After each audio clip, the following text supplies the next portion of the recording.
You're listening to the micro version of the Savage Lovecast at savage.love. If you're stuck in a relationship quandary, or if you're looking for sexual harmony,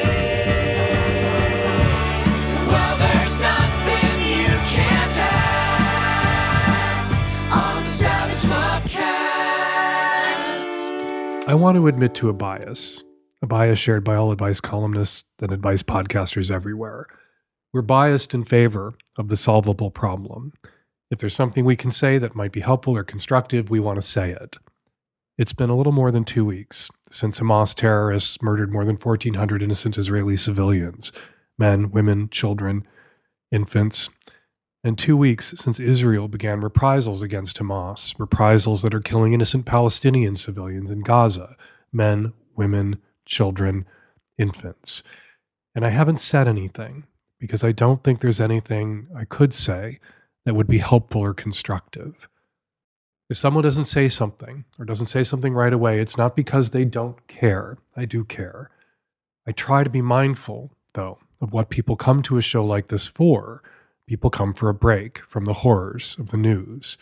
I'm obsessed with the war in Ukraine, a Russian war of aggression against Ukraine, and I follow the news of that war very closely, but I haven't talked about it much here because, again, I don't think there's anything helpful or constructive I could say or say here.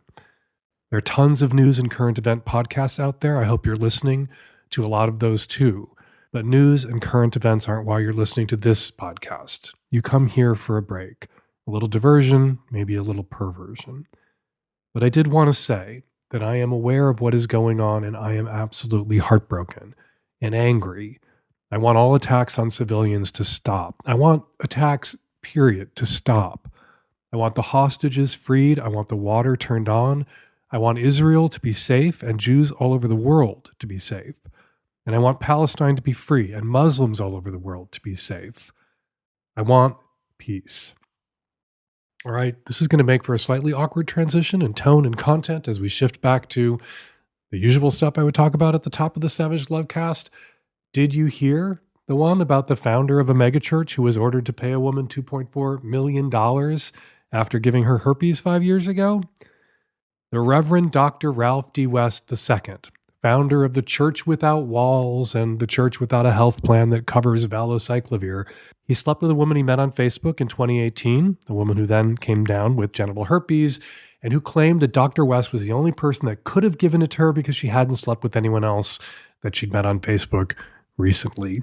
She confronted Reverend West, who didn't deny having herpes in their text exchanges that were introduced into evidence in court, but he did attempt to shift the blame. He got it from his son's mother, so it wasn't his fault, it was hers. As much as I love to see bad things happen to bad people, and I'm sorry, but anyone who founded a megachurch is bad people in my book until proven otherwise. Too many scammers up there on altars, too many rapists, too many rape apologists, too many youth pastor enablers, too many anti-LGBT bigots, too many COVID denialists, too many gun fetishists, too many prosperity gospel con men, too many bad people in their number to give any single pastor, founder of a megachurch, the benefit of a single solitary doubt. All right, maybe that's too harsh. I'm sure some of them are nice people, but Jesus isn't sending his best. That said, I did a little digging into Reverend West after the story broke last week. Found this in his bio. Reverend West's preaching style includes careful explanation of scripture combined with his signature ability to tell indelible stories from contemporary life. He also makes penetrating application of the text to his people. Reverend West, is that the text in your pocket or are you just happy to see me? And in fairness, unlike a lot of megachurch websites I've had cause to visit over the years, the Church Without Walls, or valacyclovir, isn't dripping with hate, to its credit. I wasted 20 minutes of my life that I will never get back digging around on their website, and I didn't find out anything on their website letting me know where the church or Reverend West stands on all the big litmus test / culture war issues that help us slot people, politicians, and pastors into their political silos these days. Trump, choice, LGBT rights, not on there that I could find. So this is a church that isn't leading with hate, and that's a relief. I gotta say, so long as churches stay out of politics, so long as they're only forbidding things for or demanding things from their members, I don't really give a shit what they believe. Until I remember that there are kids in churches who are too young to know who they are yet and didn't consent to being dragged into those churches in the first place. And then my concerns resurface. If people could just leave kids out of it, if churches were run more like, I don't know, BDSM clubs and kink fetish parties, if only consenting adults were allowed inside, I'd be a lot more comfortable with them. So long as they weren't, trying to impose their beliefs on non-believers or indoctrinating children. And so long as they were paying taxes, which of course, at the moment, they do not. Anyway, back to Reverend West. Texas doesn't have a law that criminalizes STI transmission. In a weirdly progressive move for Texas, it was the first state to repeal its law passed in the 80s criminalizing HIV transmission. That was back in 1994 when Ann Richards, a Democrat, was the governor of Texas. There are still laws on the books in 35 states that criminalize the transmission of HIV and or other STIs. And researchers and scientists at the Centers for Disease Control regard these laws as outdated and unhelpful. And again, Texas doesn't have a law specifically criminalizing the transmission of HIV or other STIs, but a person or a pastor who does such a thing can still be charged with assault and sued for damages, which is what happened to Reverend West. Sued for damages and sued very successfully. I wanted to talk about this story because I saw it flying around on a lot of liberal and progressive websites and on social media accounts of a lot of liberals and progressives. And there was a lot of glee about it, particularly from gay and queer writers and tweeters and posters and TikTokers and Instagrammers. Another pastor busted for the kind of sexual morality they're always accusing us of. Oh, the hypocrisy of it all. But guys, my fellow queers, are ruinous fines for STI transmission really something we want to endorse? I mean, considering the much higher rates of STI transmission among gay and bi men and men who have sex with men and among trans women, I don't think we should be the first to throw stones from the inside of our glass bathhouse. But I wanted a gut check, so I reached out via email to a couple of regular guest experts, Dr. Debbie Herbenek and Dr. Ina Park. Dr. Herbenek, frequent guest here on the Lovecast, is a professor of public health at Indiana University and author of the new book, Yes, Your Kid, What Parents Need to Know About Today's Teens and Sex. Pre-order it now. Here's what Debbie had to say to me about Reverend West via email. These cases are really, really complicated, especially for those of us who would like to see shame and stigma removed from STIs. But it's really not about the STI, but the lying and removal of meaningful consent. There's a big difference between accidents happen and intentionally putting someone at risk without their consent, which is what Dr. West seems to have done here. Didn't disclose, didn't take steps to protect his partner. Meds and condoms don't provide 100% protection against herpes transmission, but they do significantly lower the risk of transmission. Dr. Ina Park, professor at the University of California, San Francisco School of Medicine, consultant for the CDC Division of STD Prevention, had this to say via email. Deliberately withholding your HSV status puts you into douchebag category, though I understand the fear of rejection and why people sometimes don't disclose. Still, Dr. Park continues, you should. However, having to pay millions for spreading HSV is not the right message we want to send about this infection, especially because 1/2 of America has HSV-1. The problem with laws that criminalize STI transmission, the problem with high-profile lawsuits with big payouts like this one, is that they create an enormous disincentive to test. Reverend West was held liable because he knew he had HSV and didn't disclose. He'd been tested. The takeaway from a story like this for some people is going to be don't fail to disclose. But the takeaway for many others is going to be don't get tested. Because if Reverend West didn't know, if he'd never been tested, he wouldn't have been liable. Then it would have been an accident. Again, no sympathy for the megachurch pastor here. He should have disclosed. He should have used protection, both the latex and pharmacological varieties. And as a megachurch pastor, he can probably spare the money. But cases like this, cases that make the news and make the rounds on social media, cases where someone was punished for arguably and obviously doing the wrong thing, yeah, they can backfire by inspiring people not to do the right thing. Again, not to get tested, not to get treated. As the CDC says about these disclosure laws, which are still on the books in 35 states, they have been shown to increase stigma, exacerbate disparities, and discourage testing. All right, coming up on today's Savage Lovecast, on the Micro Savage Lovecast, tons of your Qs, lots of my As, and on the Magnum Savage Lovecast, activist and author Alicia Roth Weigel joins me to talk about her fascinating and often hilarious new memoir about growing up and being intersex in verse Cowgirl. All that coming up on today's show. We're partnering with No CD to raise awareness about OCD. Imagine having unwanted thoughts about your relationship stuck in your head all day, no matter how hard you try to make them go away. That's OCD. Breaking the OCD cycle takes effective treatment. Go to nocd.com/savage to learn more. This episode is brought to you by Helix Sleep, the best mattress for your individualized comfort. Right now, my listeners get 20% off all mattress orders and 2 free pillows. Go to helixsleep.com/savage. This episode is brought to you by the Meridian Trimmer, the very best tool for trimming your body hair. Go to meridiangrooming.com and use the code SAVAGE for an exclusive 15% off. Hi, Dan. I am a bisexual woman in my early 30s. I have a male partner who is interested in exploring butt play, which we've never done before. We have some anal toys that we have used on me. If we're fluid bonded, is it safe to use those toys on him, or is there some other kind of like butt-related risk that we wouldn't get from genital to genital contact? It's funny, this topic has come up a couple of times in drunken conversation with people at parties, and that's as specific as I'm going to get.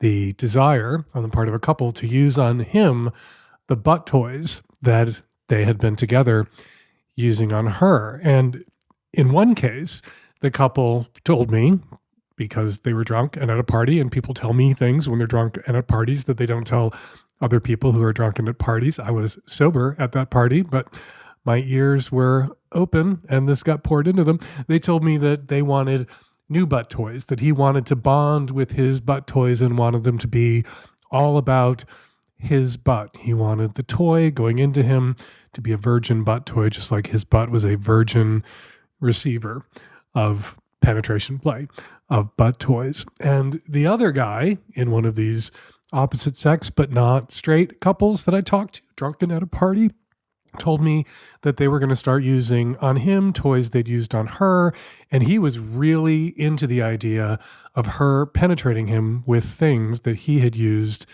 to penetrate her because of the inversion, the flipping of the script.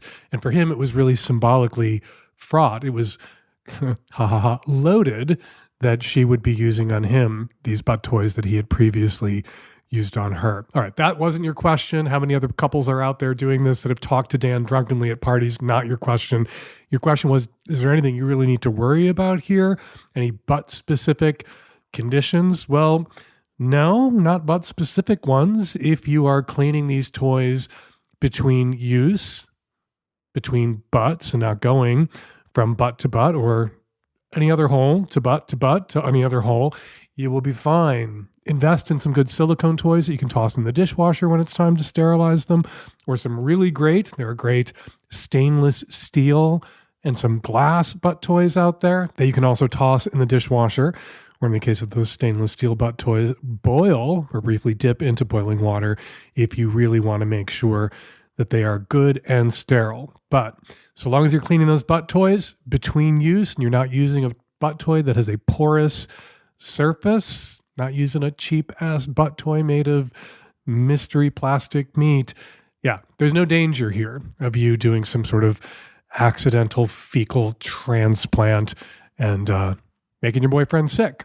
So get that toy into his butt and enjoy. And then next time you see me at a party, we're ever at a party together, and you guys are drunk and I'm sober, feel free not to fill me in.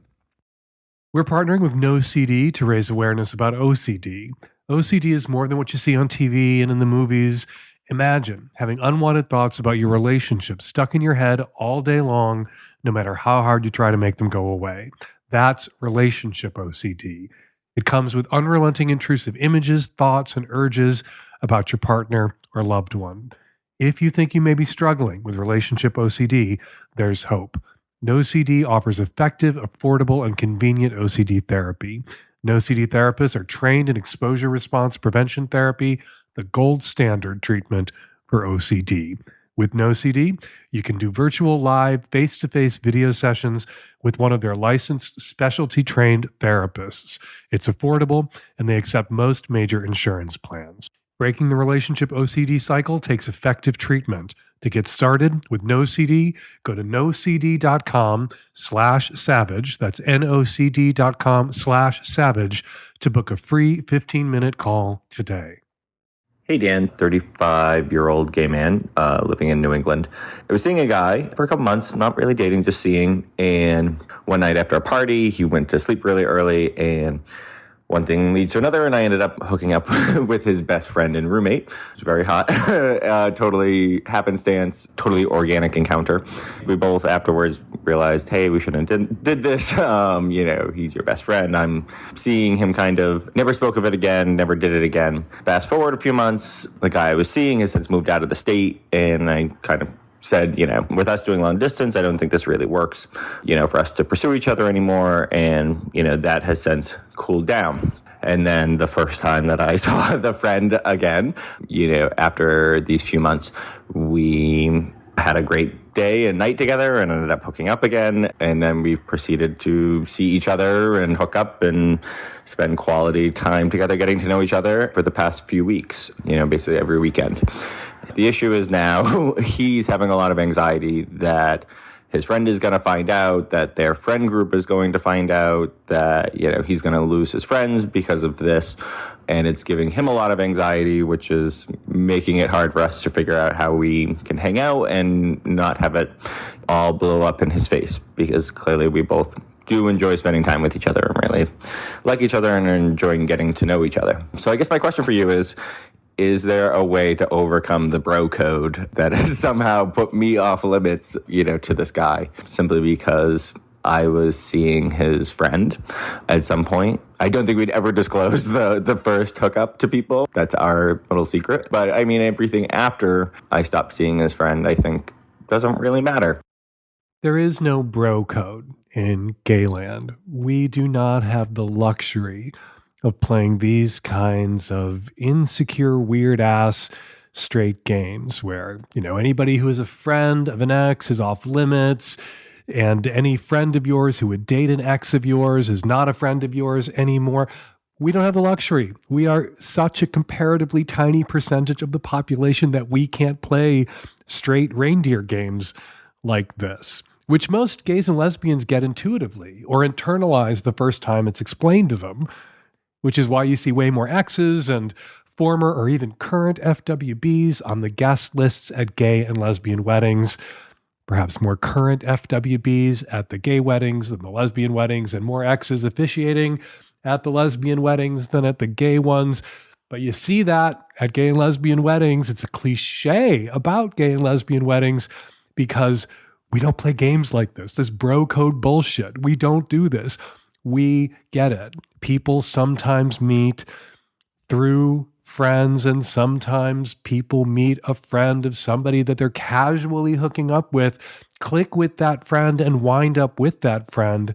And if that happens to you, if you were casually hooking up with somebody and then you moved the fuck away, like this guy moved the fuck away, and things reached a natural conclusion with the person that you were hooking up with, and they met a friend of yours, or they began to hook up with a friend of yours that they met at a party at your house where you are presumed not to have hooked up with them, even if you kind of did, and you find out, if this guy finds out what's going on, he should be happy for you. And his friends, your mutual friends, they should be happy for you that Dick kinda brought you together. Look, you're 35 fucking years old. You should know this already. Everyone in this friend group should know this already. And if anyone in this friend group doesn't know it already, if they don't regard how you two met as Dick Kismet, Dick Yahtzee, just one of those dick things, just one of those gay male web of sexual connection and friendship connection kind of meet cute, meet dirty stories, then they all need to learn it. You need to learn it. And this, you guys coming out as dating and seeing each other now, maybe that's how everyone is going to learn it if they don't already know it. I predict that your nervousness and this guy that sounds like you're beginning to develop feelings for and is beginning to develop feelings for you, that his nervousness is misplaced. Hopefully the reaction you're going to get from everybody else is, yeah, we kind of knew, or, hey, that's great. And hopefully that's the reaction you'll get from the guy that you used to be hooking up with, the guy whose best friend you're with now. Hopefully his reaction will be, you know what? You two make sense together, and that's great, and I'm happy for you. And if that's not his reaction, well, fuck him. What are you going to do? Not fuck this guy? Not date this guy? Not see this guy? Well, obviously that's not what you're going to do because you're fucking and dating and seeing this guy. And if all of your mutual friends freak the fuck out and play games, well, they were bad and shitty friends. They were bad and shitty and clueless gay people who believed in the bro code, who somehow got infected by the bro code. They spent too much time in dorm rooms with straight people listening to them bitch about the friend who began to date one of their exes from 8 years ago and assumed that applied in gay relationships too, when I am here to tell you it does the fuck not apply. Does not apply. I don't think it should apply in straight relationships, but it certainly doesn't apply in gay ones. We do not have the luxury. Our numbers are too small. Mattresses. When you think about how much time you spend on your mattress every night, and then you think about how long you stick with one mattress, you should get the best mattress you can. And that mattress, without question, is a Helix Sleep mattress. Helix Sleep is a premium mattress brand that provides tailored mattresses based on your unique sleep preferences. The Helix Sleep lineup offers 14 unique mattresses, including a new collection of 6 luxury models called Helix Elite. These mattresses are loaded up with super high-tech features like a built-in cooling cover, comfort layers tailored to sleeping position support, and edge reinforcement. And every Helix Elite mattress comes with a 15-year manufacturer's warranty and the same 100-night trial as the rest of Helix mattresses. Take the Helix Sleep Quiz now to find your perfect mattress in under 2 minutes, and your personalized mattress will be shipped straight to your door free of charge. For that 100-night trial, you get to try out your new Helix mattress, see how your body adjusts, and if you decide it's not the best fit for you, you are welcome to return it for a full refund. Right now, Helix is offering 20% off all mattress orders and 2 free pillows for my listeners. Go to helixsleep.com/savage for 20% off. This is their best offer yet. It won't last long. Go to Helix. Go now. With Helix, better sleep starts now. Hi Dan, I'm 23 years old. I'm a cisgendered bisexual woman in a monogamous heterosexual relationship with a 26-year-old cisgendered male. My question is, I've been with this person for 3 years. About 6-7 months ago, we did break up for a month. I was feeling bored, and there were a lot of issues with my drinking, I guess. And he had a lot of issues with his own insecurities, such as jealousy. And he doesn't always know how to communicate his anxiousness and his stress and his nervousness or his emotions. When we broke up, we definitely both went and we worked on our issues. He worked on setting his boundaries and dealing a little bit more with the idea that a relationship isn't everything and you do have to find yourself. I did the same thing too. I also worked on addressing my issues with drinking head on. I wasn't an alcoholic, but I certainly did drink too much when I was anxious. It's kind of a crutch, and I did show alcoholic tendencies, and when I was drunk, I said horrible, mean things. You know, we got back together because we really missed each other and we genuinely loved each other. I just worry sometimes. Being back in a relationship with someone you've broken up with is scary. People often say that once you've broken up, it probably won't last more than that. I have issues with abandonment from my father, who basically cheated on my mother when he got bored, and I struggle with the idea that monogamy is even real. There's a part of me that thinks men can't be monogamous and stay forever, and people change, and that's scary. I guess my question is, if you go back in a relationship, how do you make sure you don't make the same mistakes? What can we do to build upon a relationship that we restarted? That if you think of a house being built layer by layer, every day you spend together, there is one layer that is just very fragile and crumbly. And do we keep building this house, or do we have to knock that down and start from scratch? All right. People say it won't work out with someone you broke up with. People say all sorts of shit. People say rebound relationships never work. Some do. People say open relationships never last, and yet some do. People say gay people are never happy, and some of us are, despite the best efforts of the haters out there to confirm their priors and their bigotry by trying to make us miserable. We're not miserable. Some of us, not all of us, not most of us. Will things work out with your boyfriend? They might not. What you should be focused on is not what other people say about whether it will ever work out with somebody that you broke up with for just a month. What you need to work on is what you learned during the first time that you two were together, during your first relationship with each other.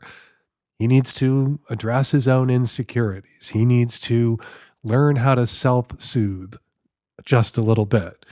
You need to not drink or not drink so much if drinking makes you mean. If you are a mean drunk, don't get drunk. And you both need to carve out time alone as individuals, to see your own friends, to tend your other relationships, your other platonic relationships, so you don't feel like you're sacrificing everything for each other. Don't make the young and stupid mistake of assuming that since you're a couple, you have to be together 24 hours a day, that you can only do things that both of you want to do. If he wants to join a kickball league and you don't like kickball, let him go join a kickball league. And on the nights he's at kickball, go to the movies with your girlfriends, hang out with some other people, do something that you enjoy that he doesn't. Have your own lives. Then you won't feel like you're sacrificing everything for each other, because then you won't be sacrificing everything for each other. How do you make sure you don't make the same mistakes? You know what? You are going to make the same mistakes, and he's going to make the same mistakes. He will have insecure moments. You may say, at a time of stress, while you're stone cold sober, something unkind. What you can do, what you can try to do, what you can promise each other you're going to try to do and then forgive each other when you fall short, is to react differently when you make the same mistakes. You will be conscious and considerate of his insecurities without being controlled by them. He will forgive you for a moment's unkindness when you were under stress. So long as you weren't drunk and mean and vicious, you will give each other permission to go places and do things and see people alone. But there are no guarantees. You can't know if this will work out if you give it, if you give him, if you give the two of you another chance. But you know what? You can know for sure it won't work out if you don't give it and him and the two of you another chance. Your boyfriend isn't your dad. He's a cis male, like your dad, but he's another human being. That said, men cheat. Women cheat too. And women are rapidly closing the infidelity gap. So you may wind up cheating on him or cheating on him first. And what then? Well, then you'll have to confront that crisis in your relationship if you ever find out he cheated on you, and maybe you won't. Maybe it'll be a one-time thing that he'll take to the grave, which I would recommend. I often do recommend if it's a one-time thing. But you just have to accept and be a little bit zen about the fact that monogamy executed perfectly over the course of, if you do stay together, you and your boyfriend for the rest of your lives, the next 50 fucking years, doing that perfectly, that's hard. Monogamy is hard for everyone. And you shouldn't assume that just because monogamy is really important to you now, that it's going to be important to you in the same way forever, or that an infidelity, if it ever happens, isn't something that you could forgive, or that he could forgive if you cheat on him first or you cheat on him too. And you shouldn't assume that it's something you could never get past or work through together as a couple, because then that ups the chances that if it does happen, that you won't be able to forgive it, that you won't be able to work through it together as a couple and save your relationship. This episode is brought to you by the Meridian Trimmer, my new favorite tool for shaving down there. Meridian offers powerful trimmers that cut through even the coarsest hair, but their trimmers are gentle enough for your privates. You'll enjoy a comfortable shave below the belt with no nicks, cuts, or ingrowns. Meridian trimmers are for men, they're for women, they're for non-binary folks, and they're for any style, whether you prefer completely bare, neatly trimmed scruff, or a well-rounded bush. This high-quality waterproof trimmer is fitted with a 6,000 RPM motor, safe ceramic blades, and an anti-nick shaving guard. And Meridian has so many happy customers, over 1,000 5-star reviews online. With the Meridian trimmer, you can get your body hair looking just how you like it and feel good and sexy with your fuzz. Get a Meridian trimmer today for the ultimate trimming experience without the pain, discomfort, or awkwardness. Order now and take control of your grooming routine on your own terms. Listeners of the Savage Lovecast get an extra 15% off your order using the coupon code SAVAGE. Go to MERIDIAN grooming.com and use the code SAVAGE for an exclusive 15% off. You deserve a better and safer below-the-belt trimming experience, and with Meridian Trimmer, you can get one today. Hi, Dan. I'm a 35-year-old cis bisexual woman living in a major urban area in the U.S., and I've been happily married to a man for about 13 years. We got married in our early 20s, which I know you would say is too young, but it has worked well overall. The one thing that has proven tricky is that my husband didn't realize this about himself when we got married, but hot wifing is his primary kink. I'm more inclined toward monogamy. We have tried ethical non-monogamy for a while, about 10 years ago, and it went pretty well, but I ended up getting my heart broken and wanted to step back from it for quite a while. Then we had kids and we didn't have time for ethical non-monogamy for quite a while. But now we're at a place where we have time again, and he would really, really love for me to hook up with someone new. He's also willing to pay the price of admission and go without that part of his sexuality being satisfied in reality if I say no. But I've decided that I would like to try to go there because, of course, along with being fun for him, it could, of course, be fun for me. But I recently tried to start something with someone, and it didn't work out, which is disappointing, but ultimately fine. And the problem is that I'm just kind of an excitable person in general, and I get so worked up at the prospect of connecting sexually with someone new that it makes me sort of miserable. So I become incredibly horny, which that part can be fun, but then I also can't sleep. And I have a demanding career that requires my full mental faculties, so not getting enough rest is a big problem. I'm also kind of distracted. It makes me more irritable with my kids, which isn't how I want to be as a parent. And I'm fine in terms of keeping my excitement to myself and not letting it impact how I behave towards the person I'm interested in, like acting chill.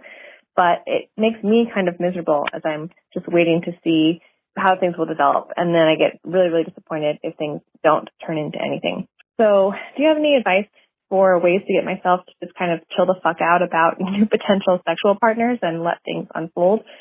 I want to be able to try to do this for my husband, and I think I'll enjoy it too if I can get over this and just relax a little bit.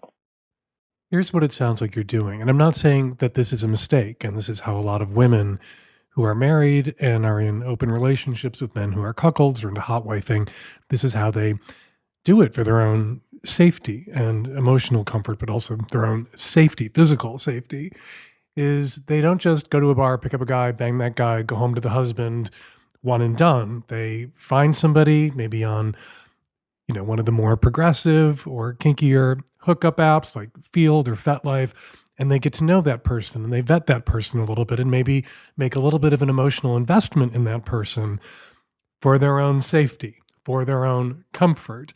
And then, after you've made that kind of investment, if it doesn't work out, you're disappointed. And it sounds like you, in particular, when you make that kind of investment, you get a little horny and worked up, and the anticipation drives you a little crazy. And that can be good. That kind of horny anticipation is one of the things that people who are into swinging or have open relationships talk about improving their primary relationships. You know, you're seeking sex or getting sex outside the relationship and you're cranked up all the time or horny all the time or horny in anticipation of a play party that's coming up or a big kink event that's coming up, and you're talking to your primary partner, your spouse, about what's coming your way, about the dick you're going to climb up on, and then you find yourself climbing up on your spouse's dick, almost as if it's the brand new dick you're anticipating. So that anticipatory horniness can really redound to the benefit of the primary relationship if you're fucking your spouse. So you say you get really tense and you have a hard time chilling out and then you have a hard time sleeping. Are you masturbating before bed? If your husband is into hot wifing, he probably would get off on hearing about how excited you are to meet this person that you've been chatting with. Can you tell your husband those kinds of things and masturbate together? And then maybe, you know, you both catch a groove and you want to do something a little bit more involved. I realize your parents are under a lot of stress. There's time pressures here. Maybe you don't want to upgrade to full sex, but you may be inspired to every once in a while, you know, shift those gears and go from let's just have a quick wank to fucking each other's brains out before bed. That might help relieve some of your horny stress that's building up in anticipation of meeting up with one of these guys. Another way, you know, if what you're doing is vetting these guys for your own safety and comfort, another way that you could approach hot wifing is not you getting on the apps, not you getting on the hookup sites and chasing somebody down that you can do this with for your husband's pleasure, but also, importantly, for your own. But going to one of those big hotel takeovers that the Venus Cuckoldress is always talking about on the Venus Cuckoldress podcast, where people gather together, they go to a hotel for the weekend, all the other couples in the world who want to fuck around with other people who are swingers or married or into hot wifing or cuckolding show up, coincidentally enough, at that same hotel for that same weekend. That's why they call it a hotel takeover. And then, you know, you weren't able to vet those guys that you're going to meet there by chance in advance. But a lot of people who go to these things are regular attendees. You can meet people and then meet people that person that you just met has already swung with or fucked or had a hot wifing or cuckolding scene with, and ask for references on the spot. And then all of your effort and all your horniness will be contained in that weekend or on that night. You say you're new parents, you have little kids at home. Do you have mom and dad who can come spend the weekend or would be happy to come spend the weekend so you and the husband can have a weekend away? All you got to tell them is you're going to Atlanta for the weekend. You don't have to tell them what hotel, or even if you do tell them which hotel you're in, you don't have to tell them why you're at that particular hotel, or indeed that you won't be leaving that hotel while you're in Atlanta. And it's always southern cities. These big hotel takeovers, so often southern cities. Makes you think. All right, before we get to this week's listener response calls, I want to share a couple comments about last week's show posted in the comment threads at savage.love. I talked about the risks of AI dating supercharging people's deal breakers at the top of the show last week. I've always argued it's better to have fewer deal breakers than tons of deal breakers, says Class Queer. While I agree with the spirit of Dan's opening, I think he was muddling two different concepts into the term deal breaker. There is a difference between I won't date a conservative, which is totally valid, IMO, and someone I date has to be 6 foot tall, which is exhausting. Says BGN, I'm glad Dan mentioned other vaccines recommended by the CDC in his answer to the gay uncle with the gay nephew. All gay and bi men and MSM should get the hepatitis A and Mpox vaccines in addition to their routine adult boosters for things like tetanus and their annual flu and COVID shots. Due to previous outbreaks of meningitis among gay men, BGN goes on, they should talk to their doctors about whether they should get a meningitis vaccine if they didn't receive one as a young adult. It is a lot to remember, but primary care providers are knowledgeable about recommended vaccines, and the CDC has tables on their website to help. And finally, says Boo, to the woman who's not sure about having children, please, for all that is holy, go read the Facebook page, I Regret Having Children. There are typically new posts every few days, and most of them are from women. They're absolutely heartbreaking, and many of them describe missing lives like the one the caller has now fun marriages, travel, spontaneous sex, sleep. All right, for more listener comments and more of my responses, check out Struggle Session, a weekly bonus column posted at savage.love exclusively for my subs. For all the perks, you can become my sub for as little as $5 right now at savage.love/subscribe. And now, listener response calls. Hey Dan, this response call is for episode 886 for the caller who did not know whether or not she really wanted to have children. I'm calling in as someone who mutually ended a 7.5-year relationship back in the spring because my partner and I realized we did not see eye to eye on having children. I really wasn't sure if I wanted to have kids or not, and I knew that marriage was coming up for us. So what we did was I sat with the decision, one decision for 6 months, and then I sat with the other decision for 6 months. So for 6 months, I said, yes, we are having children, and I felt how that felt in my body. And for 6 months, I said, no, we are not having children, and I felt how that felt in my body. And let me tell you what, not having kids felt a whole lot better than the 6 months of me thinking that we were going to have children. Hey, Dan. I'm calling about the Love Bites episode with women with increased sensitivity to pain play. I love your response, and I don't want to presume naivety on their part, but you made no mention of the complex ways you can express limits. Safe words come in many colors, and perhaps she needs to expand her understanding. In other words, instead of using red and risk shutting down the partner, it behooves a good sub to let her dom know when things are approaching too much. That's where a word like yellow can come in handy. It also requires the sub to better monitor the thresholds. Hey, Dan, this is in response of the woman who found out the guy she was dating had been having unprotected sex with another woman and basically was just cutting and pasting his dating style. It's 2023, so I'm very aware mansplaining is not a thing that we should be doing. But I'm listening to this caller and I'm thinking, really? You're not sure how to handle this? And it saddens me sometimes when I see women who are smart, sexy, competent, and then you throw a guy in the mix and they lose all agency and they question themselves. No, this dude is trash, and you're absolutely right. He shouldn't even be a friend. The fact that he was so disrespectful. And I hear so many callers sometimes and are women, and I say this from a very positive place. I'm not trying to be a jerk.